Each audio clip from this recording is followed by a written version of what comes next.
I'm Christian Zadak, and this is The Daily Thread, helping you find the thread of God's presence in your everyday life. You and I have so many things to be thankful for.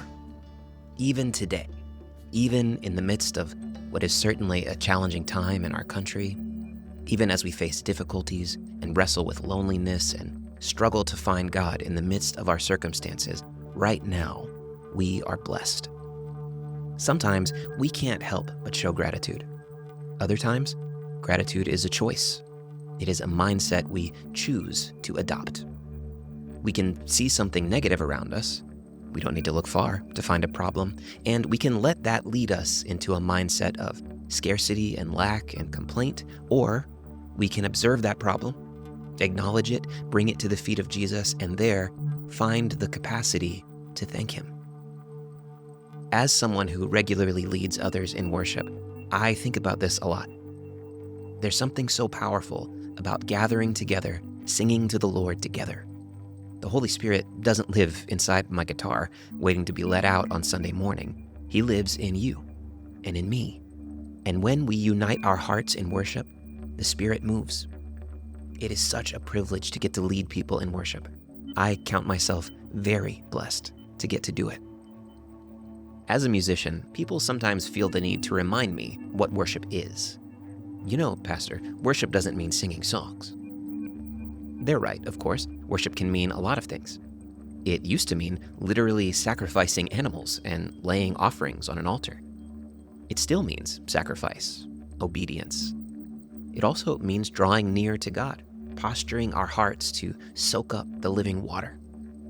It's about much more than the songs we sing. But when we sing songs together, when we agree out loud about who God is and what He's done for us and what we're willing to do for Him, that kind of thing can shift the atmosphere and enable us to enter a worshipful posture. So what does that have to do with thankfulness? You probably know the familiar words of Psalm 100, "Enter His gates with thanksgiving." That psalm begins with another familiar refrain, "Make a joyful noise unto the Lord." As a worship leader, I prioritize the posture of our hearts far more than skill or musicianship.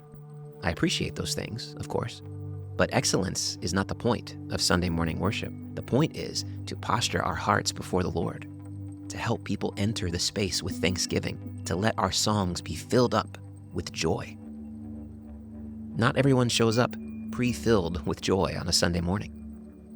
Sometimes I sing a song about God's faithfulness, and I wonder how it lands for someone in the midst of a moment of feeling far from God. I think about that a lot. Maybe they're not able to access joy and thankfulness at exactly 10:45 a.m. on a Sunday, and that's okay.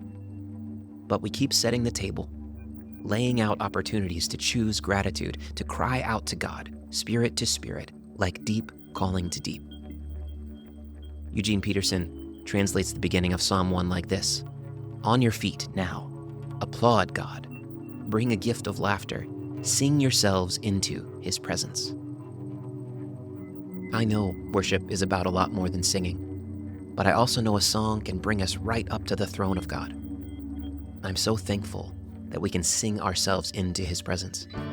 And in His presence, we will find all that we need. The Daily Thread is a podcast from Zephyr Hills Alliance Church. To learn more about the ministries of our church, find us on Facebook or on our website, zaccma.org.